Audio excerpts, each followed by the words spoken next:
Kia ora whānau, and welcome to a new episode of Get a Job and Get Healthy with Costas Enterprises.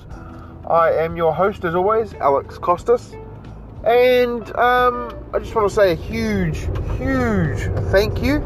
I am currently sitting at 1,300 listens, which just completely shocked me this morning.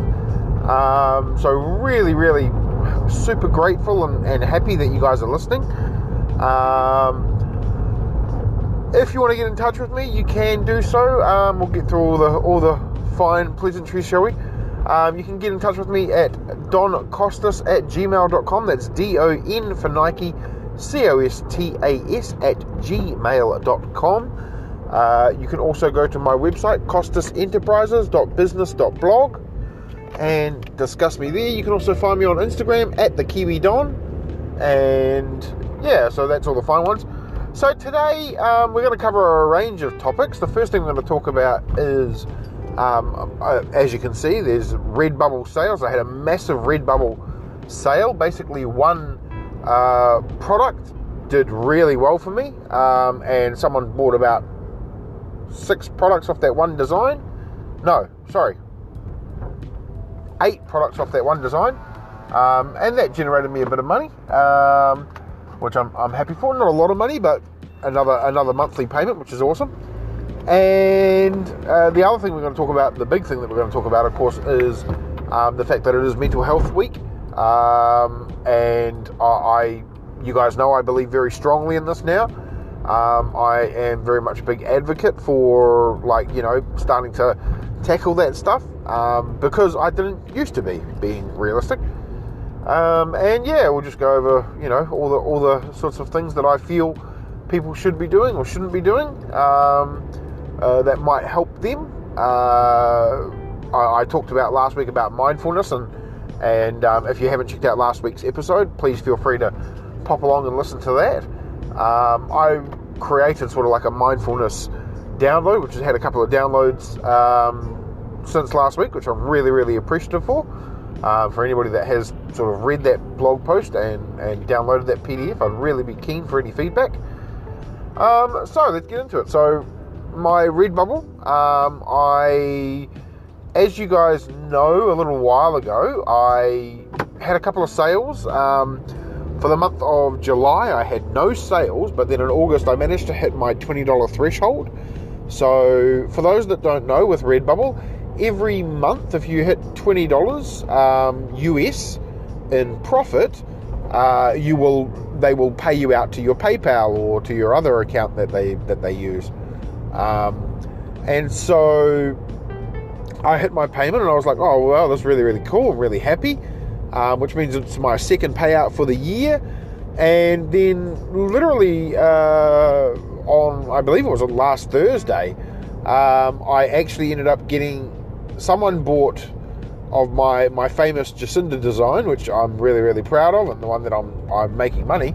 Someone bought 6 small stickers and also 2 shirts. And that netted me profit of roughly about $20.80. So that is, with one customer, I have basically made another monthly payment. So this, on the 15th of October, I should get the next payout for whatever that is, which will mean that my amount that I will have in my PayPal for the last sort of couple of months will be about $60 New Zealand, which is not bad, considering, I wasn't expecting these payments. I wasn't expecting anything, really. And it got me into thinking recently I talked about, with another podcast episode, I talked about how now is the perfect time to start looking at getting those designs up. Halloween designs, Black Friday, Christmas, even Valentine's. We're in that period where people start searching for that sort of stuff. They start looking at things like, funny Christmas teas or funny Christmas jokes and gifts. So this is the time to sort of start really pushing stuff. If you've got no designs before, I've talked previously about going through Canva and doing things on that, and basically with your Canva, just uploading the transparent design of the design that you want, or designing your own, and so forth. So I do really stress that you should be looking at that now. And so yeah, I just wanted to cover off that, I had a really successful just one sale, and it's shocking that this design has now sold me, one design has sold me 18 products so far, and it's been about a year since I created this design, so to me that's shocking. And it's interesting to see it on so many different products as well, like masks and stickers and t-shirts. Like, I would never have thought that people would have bought t-shirts of this, but I'm super proud and super happy. I haven't done a review of my usually what I do is with my top designs, I do a review of where they are on the actual, based on the tags. And so for the Jacinda design, of course, I would type in Jacinda Ardern and see where it places. I do know that it was sitting on sort of the first, it was definitely sitting on the first page. It originally was rating really high, like up the top, like in the top sort of 2 rows. So within the top 8 products, which was amazing. It then sort of died off last time I looked at. So I would be keen to sort of do a little bit of research on that and check that again. But yeah, I'm pretty happy with that design, and pretty happy with that products being made, and just Redbubble starting to work for me a little bit more. So now let's get on to the big stuff, mental health. Now, as I did say, it is Mental Health Week, so please do, if you do nothing else this week regarding mental health or mindfulness or anything like that, just take a few minutes to think about mental health, and if you've got bad perceptions about it, like I used to have, let's hopefully, after listening to this podcast episode, you will start to realize that, these people that do suffer from mental health, like, regardless, they are, it's not a disease. It's not something that you have to be afraid of catching or anything like that. It's not something that it's not something you should take lightly either. Like, a lot of people dismiss it very quickly. Oh, this person's, they're mental, rah. And they think of it as a sort of a derogatory term. I really want to start to steer people away from that sort of thinking. Like, mental illness is something that needs to be addressed and fixed, and it's not easy. Like, it's not a simple, like, you just got to act right. You just got to act right, because guess what? The people that are living with this and dealing with this do not have a way of doing that. I have recently had to deal with a lot of sort of mental health issues, and not so much me personally, but someone in my life, and so it has been stressful on me, and when I'm tired, I start to lose my shit too. So I start to lose my anger and my control. But when I sort of try to think of it from their side, depending on what type of mental illness the person has, if they've got something like bipolar, or they've got something like schizophrenia or paranoia, all these sorts of things, like, they're not easy. If maybe they've just got stress or depression, anxiety, like, mental illness can come in many different forms, and we need to acknowledge that it is more common than people want to admit. People also need to acknowledge that it is not, like, it's not a bad thing. Well, yes, it does hinder these people at times. It stops them, sometimes in their tracks. They can't do anything. But that's not a reason to sort of to make yourself feel pity or feel, that they're less than ideal. Like for people that haven't dealt with mental health and haven't dealt with anything like that, trust me, it's not easy. As a person that has had someone with mental health in their life for a long time, it's very, very hard to hear when people talk about things in a negative way around mental health, and it's like, well, you've never been there, you've never seen it, you've never had to deal with it, and that really, really hurts, because it's mental health is more common than we want to admit, and it is something that I think more people need to recognize, and more people need to actually put their foot down and go, you know what?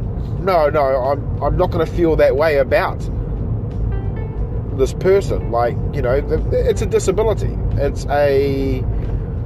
something that prevents them sometimes from doing daily life, from doing daily chores, but it doesn't make them a less of a person.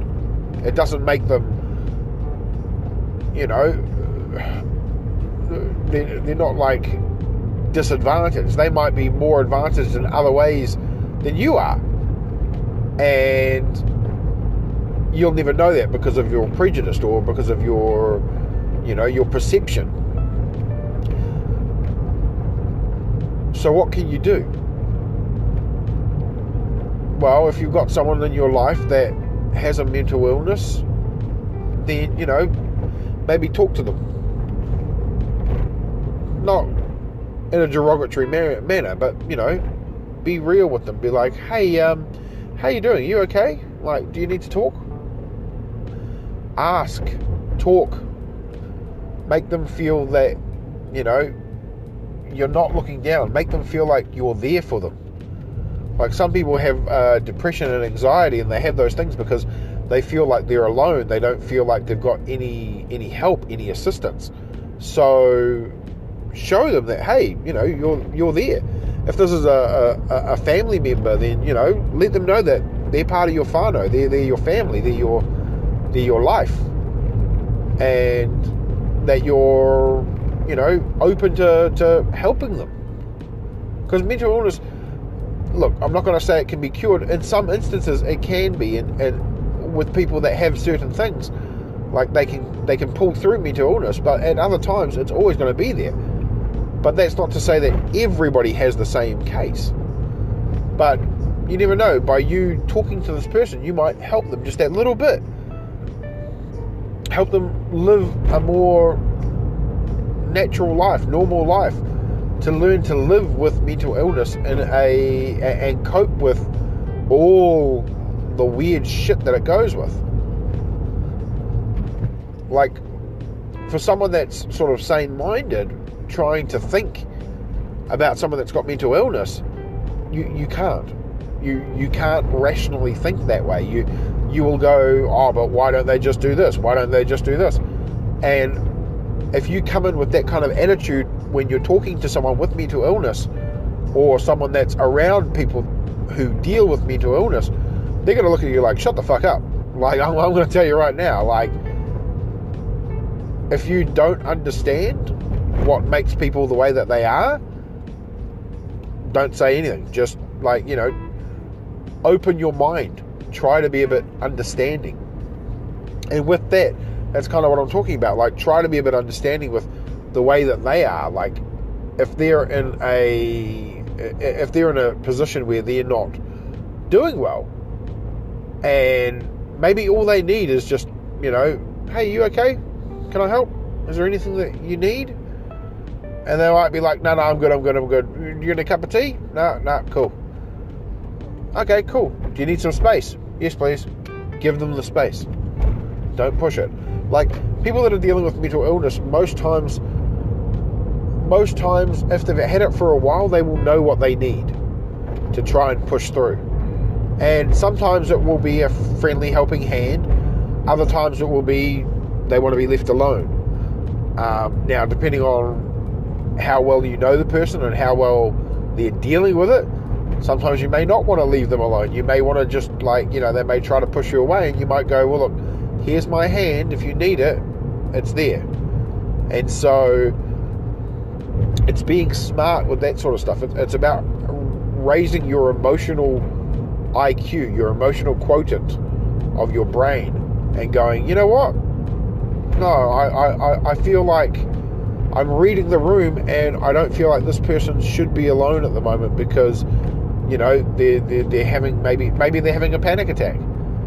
Maybe they're afraid of the place where they are. Well, you know what? Suggest that they move to somewhere else and they come to a different place, and get them to take deep breaths. And if they want to talk about it, they can. If they don't want to talk about it, then don't push it. But be supportive. Be there. Be that person that helps them. Because sometimes that's all you can do. The main thing is when you're dealing with someone that's got mental illness, like, have a heart. You know, don't dismiss it. Don't just push it to the side. Like, try to actually think what they're going through. How would you want to be treated? Now, for those people that have identified that they may have some mental disability, mental illness, mental health issues, if you're not already, get some help. You know, if you decided to stop taking your meds, go back on your meds. If you're someone that hasn't had meds and you think maybe you should, you know what? Check in with your doctor. Go get some meds. Go get some assistance that you need. Because the important thing is that you take the time for you. You take the time to make sure that you're okay.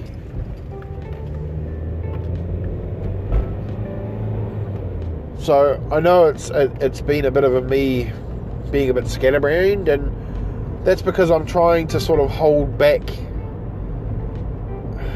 I'm trying to hold back a lot of my own feelings. I, for a long time, have had, as I said, had to live with someone that had quite severe mental issues. And that grew me up a little bit differently than everybody else. I learned to be a good listener. I learned to be a good, you know, someone to be supportive, someone to be there for these people. It also meant that a lot of these, you know, people with mental disabilities used to gravitate to me just randomly, because I would give them time of day. I wouldn't treat them as something that's bad. I would treat them as a person. Now, you guys know that I've previously had issues that I've had to work on myself through my own mental health things. Like I talked about seeing a psychotherapist, and, you know, the importance of mindfulness in my day. The only way I got there was because I started to identify things in myself that were not right. And a lot of that was, you know, my friend helped me identify these things. He saw in me what was going on, and he was like, bro, that's not right. Maybe you need to talk to someone. And so I did. I started seeing someone after we discussed it. And it's one of the best things I ever did in my life. It's one of the things that changed my life for the rest of my life. So if you are, you know, if you identify things with yourself, maybe you're just a little bit anxious. Maybe you get a little bit depressed. Now, I'm not saying medicate. What I'm saying is, you know, go see someone. Go talk to someone. You know, reach out to a friend. Go, hey, I'm just knowing about these things. Like, you know, go to a friend that you trust and ask them some questions. And they might be like, you know what? Yeah, maybe you should see someone. Well, they might be like, nah, I think you're okay. You just need to work through it. Remember that mental health can be many things. It can be on a small level. It can be on a high level. It can be, you know, it can take many shapes. So don't just automatically dismiss it, because that is the worst thing ever. Worst thing ever. So I just wanted to say, these few words about it, and just lay it out all on the line. That let's be compassionate. Let's treat people the way you want to be treated, and don't look at people with mental illness as people that don't have hearts, don't have, they might be disabled for a little bit, but they're still normal people. They're still that lovely individual. It could be, it could be a parent, it could be a brother, it could be a sister, it could be your partner, it could be your child. You're still going to love that person with all your heart, I would like to think. But it's going to make you think about your relationships with people. And once you start sort of opening up your mind to these sorts of things, you will start realizing, that empathy is so huge. And it's one of those skills which people don't really talk about, but is so influential and so helpful. Like have some empathy. I'm not saying, you don't have to have empathy just for downtrodden and bad reasons. You can have empathy for the person that's going through something. Show a bit of heart, show a bit of care, show a bit of love. Let's be real. That's what empathy comes down to, is love. Do you love the people that you're with? And if you do, help them. Find your way, find their way that they want you to help.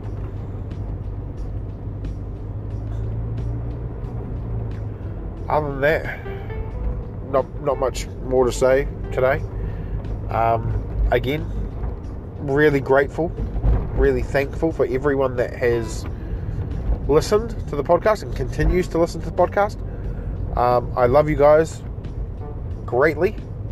If the person that's listening bought my Jacinda design, thank you. I love you even more. I really appreciate you. And until next week, guys, as always, I love you guys, and good luck.